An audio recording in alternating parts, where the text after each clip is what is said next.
Trading में सबसे powerful tool क्या है? कोई फैंसी चार्ट, कोई सीक्रेट इंडिकेटर? नहीं, वो है ट्रेडर का अपना दिमाग।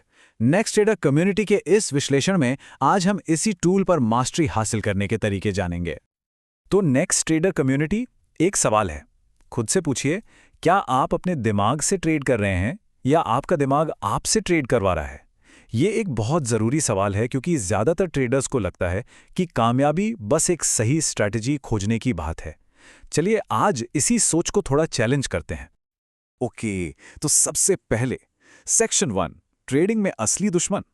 देखिए, हर ट्रेडर एक दुश्मन से लड़ रहा है, पर वो दुश्मन मार्केट की उठापटाक या कोई दूसरा ट्रेडर नहीं है। जी नहीं, असली जंग तो कहीं और ही चल रही है। ये एक बहुत कॉमन ट्रैप है ना? हमें लगता है कि बस एक परफेक्ट स्ट्रैटेजी मिल जाए और फिर तो प्रॉफिट ही प्रॉफिट होगा। लेकिन सच तो ये है, और ये बात सारे प्रो ट्रेडर्स और सारा डेटा चीख चीख कर कहता है, कि असली चाबी बाहर नहीं बल्कि हमारे अंदर है। अपने दिमाग पर कंट्रोल ही असली खेल है। और देखिए, कॉर्पोरेट फाइनेंस इंस्टीट्यूट भी यही कहता है, एक जीतने वाले और एक हारने वाले ट्रेडर में सबसे बड़ा फर्क उनकी साइकोलॉजिकल माइंडसेट का होता है। मतलब बात सिर्फ अच्छी स्ट्रैटेजी होने की नहीं है, बल्कि उस स्ट्रैटेजी को एग्जीक्यूट करने के लिए जो डिसिप्लिन वाला माइंडसेट चाहिए, उसकी है। ये इमेज ना बिल्कुल परफेक्टली दिखाती है कि असली बैटलफील्ड कहाँ है। ये हमारे अंदर है। डर, लालच, उम्मीदें, ये सारी साइकोलॉजिकल रुकावटें रास्ते में खड़ी हैं। तो प्रॉफिट तक पहुंचने का रास्ता सिर्फ टेक्निकल चार्ट से नहीं, बल्कि इन इमोशनल रुकावटों को पार करके जाता है। और ये सिर्फ एक्सपर्ट्स की बातें नहीं हैं। ये देखिए, रेडिट पर एक ट्रेडर ने कितनी सही बात लिखी है कि जब आपको एहसास होता है कि आप अपने ही दिमाग से लड़ रहे हैं, तो खेल थोड़ा बदल जाता है। और ये बिल्कुल सच है, गेम ही चेंज हो जाता है। चलिए, अब आते हैं सेक्शन 2 पर। आपका दिमाग आपसे क्यों लड़ता है? सवाल यह है कि हमारा अपना दिमाग आखिर हमारे खिलाफ काम क्यों करता है? इसका जवाब इस बात में छिपा है कि हमारा ब्रेन नेचुरली ट्रेडिंग के माहौल के लिए बना ही नहीं है। इसे अनस्ट्रक्चर्ड एनवायरनमेंट कहते हैं। मतलब मार्केट एक नदी की तरह है, जिसका कोई तय रास्ता नहीं, कोई फिक्स नियम नहीं, कोई बाउंड्री नहीं। और ये उस स्ट्रक्चर्ड दुनिया से एकदम उल्टा है, जिसमें हम पले बड़े हैं, जहां हर चीज के नियम होते हैं। और इसी अनिश्चित, बिना रूल्स वाले माहौल में 4 इमोशनल हाईजैकर्स हमारे दिमाग पर कब्जा कर लेते हैं।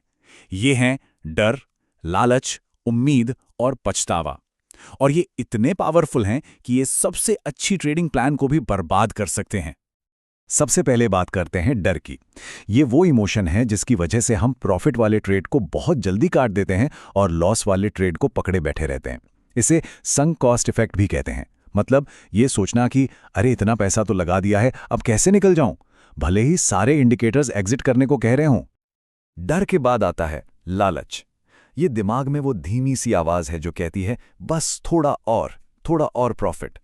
और इसी के चक्कर में हम अपने प्रॉफिट टारगेट बदल देते हैं, ज्यादा रिस्क ले लेते हैं और अक्सर एक विनिंग ट्रेड को लूजिंग ट्रेड में बदल देते हैं। फिर आती है उम्मीद। देखिए, उम्मीद अच्छी चीज है, लेकिन ट्रेडिंग में जब ये लॉजिक पर बेस्ड न हो तो ये बहुत खतरनाक हो जाती है।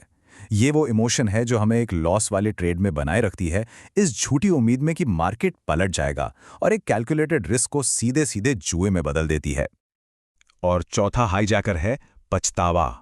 किसी छूटे हुए मौके का अफसोस। ये हमें रिवेंज ट्रेडिंग करने पर मजबूर करता है। मतलब इमोशंस में आकर लॉस को रिकवर करने की कोशिश करना। और इसका नतीजा लगभग हमेशा और बड़ा लॉस। तो सवाल यह है कि प्रो ट्रेडर्स इन इमोशंस से कैसे निपटते हैं? जवाब है डिसिप्लिन। एक ऐसा सिस्टम बनाकर जो इमोशंस को ट्रेडिंग से बाहर रखे। चलिए सेक्शन 3 में इसी के सीक्रेट्स जानते हैं। ट्रेडिंग डिसिप्लिन के 3 मेन पिलर्स हैं। स्टेप 1, हमेशा अपने प्लान पर ट्रेड करें। मतलब ट्रेडिंग के दौरान कोई भी नियम तोड़ना नहीं है, चाहे कुछ भी हो जाए। स्टेप 2, रिस्क मैनेजमेंट को सर्वाइवल की तरह देखें। हर ट्रेड लेने से पहले ये कैलकुलेट करें कि कितना खो सकते हैं और कितना पा सकते हैं। और स्टेप 3, हर ट्रेड को रिकॉर्ड करें। एक ट्रेडिंग जर्नल मेंटेन करें, क्योंकि डेटा आपकी फीलिंग्स को हरा सकता है। एक ट्रेडिंग जर्नल। ये सिर्फ हिसाब किताब नहीं है, ये आपकी सोच को हकीकत में बदलता है। ये आपका पर्सनल परफॉर्मेंस डेटाबेस है। चलिए इस तीसरे पिलर पर थोड़ा और फोकस करते हैं, क्योंकि ये जर्नल आपकी बुरी आदतों को बदलने का सबसे पावरफुल टूल है। अब देखिए एक अच्छे ट्रेडिंग जर्नल में क्या क्या होता है। Date, setup, entry, stop loss, ये सब तो है, लेकिन असली पावर इस आखिरी कॉलम में है, इमोशनल स्टेट। जब आप ये लिखना शुरू करते हैं कि ट्रेड लेते वक्त आप शांत थे या बेचैन थे या लालच में थे, तो आप अपने पैटर्न्स को पहचानने लगते हैं, और यही वो डेटा है जो असल में बदलाव लाता है। तो ये सारे सिद्धांत पावरफुल तभी बनते हैं जब ये रोज की आदत बन जाएं। तो सेक्शन 4 है आपका डेली ब्रेन ट्रेनिंग, मतलब हर ट्रेडर के लिए एक दिमागी कसरत का रूटीन। ये आपका डेली प्रैक्टिस रूटीन हो सकता है। मार्केट खुलने से पहले अपनी एक प्री मार्केट चेकलिस्ट बनाएं। ट्रेडिंग के दौरान अपने प्लान पर टिके रहें। कोई रिवेंज ट्रेड नहीं, चाहे प्रॉफिट हो या लॉस। ट्रेड के बाद 10 मिनट का मेडिटेशन करें, और दिन के आखिर में एक स्ट्रिक्ट रिव्यू करें कि आज क्या सही किया, क्या गलत। और हाँ, अपने लेसन्स नेक्स्ट ट्रेडर कम्युनिटी के साथ जरूर शेयर करें। ओके, तो अब थ्योरी को प्रैक्टिस में बदलने का टाइम है। सेक्शन 5, द कम्युनिटी चैलेंज, पूरी नेक्स्ट ट्रेडर कम्युनिटी के लिए एक चैलेंज है। तो मिशन ये है, कल मार्केट खुलने से पहले अपनी टॉप 3 इमोशनल ट्रिगर्स को लिखिए। वो कौन से 3 इमोशंस हैं जो आपको अपने ट्रेडिंग प्लान से भटकाते हैं? डर, लालच या कुछ और फिर उन्हें नेक्स्ट ट्रेडर ग्रुप में शेयर करें। इससे एक अकाउंटेबिलिटी बनती है, और ये भी याद आता है कि इस अंदर की लड़ाई में कोई अकेला नहीं है। याद रखिए, अवेयरनेस यानी जागरूकता कंट्रोल की तरफ पहला कदम है। तो बॉटम लाइन ये है, नेक्स्ट ट्रेडर में हमारा मानना है कि हम पहले दिमाग को ट्रेन करते हैं, प्रॉफिट बाद में खुद ब खुद आता है। मार्केट को जीतने से पहले खुद के दिमाग को जीतना जरूरी है। कामयाबी असल में वहीं से शुरू होती है। तो जाते जाते एक सवाल, इस हफ्ते अपने दिमाग के साथ ट्रेड करने के लिए, ना कि उसके खिलाफ, वो कौन सी एक आदत है जिसे बनाने का फैसला लिया है?